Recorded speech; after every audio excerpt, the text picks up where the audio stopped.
On my memo tonight, I know a thing or two about making chapatis.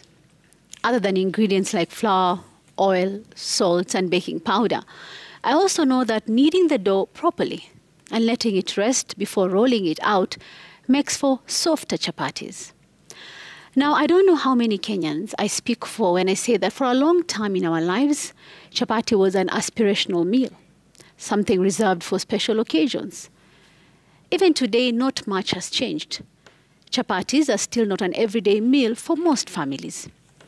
In many ways, chapati remains closer to the proverbial Marie Antoinette cake in a country whose staple is ugali.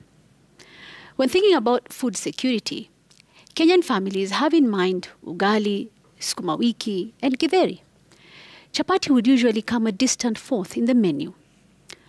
So when President William Ruto promised to deliver a 1 million chapati making machine, Kenyans exploded in varied reactions, mostly comic and sarcastic. I have attempted to study these reactions, and the only conclusion I can make is the menu is at issue. There are several rungs between ugali and chapati. Yes, chapati in certain households in Kenya is a distant destination. Yes, that one-day destination. Siku moja tutakula chapati. Now, this food hierarchy also came to play for those who questioned the government's priorities in the wake of the 1 million chapati machine promise. Over the past 4 days, we have witnessed a flurry of project launches in Nairobi, with billions of shillings at stake.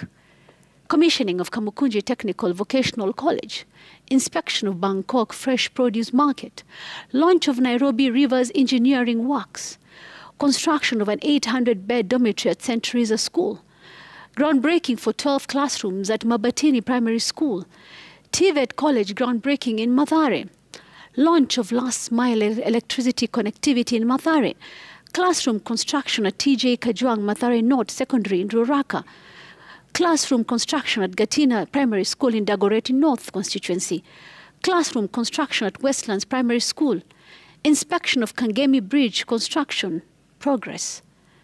Do you see the pattern? It's either launching, groundbreaking, or commissioning. Now, in the past 4 days, promises worth billions of shillings were made. For instance, on Wednesday, Dagoretti and Westlands residents were promised projects worth 3 billion shillings. And on Thursday, it was Lang'ata and Kibra residents ambao waliahidiwa miradi ya mabilioni kama hayo. If delivered, these projects will constitute a joyful destination for Kenyans. Chapatis in between, even 1 million chapatis would make things merrier.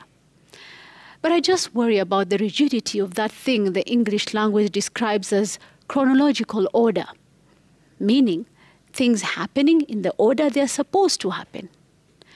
And yes, by chronological order and by order of priority, we shall get to the 1 million chapatis. And by the way, what are we serving it with? Nyama, dengu, madondo? Another machine right there. And that is my memo.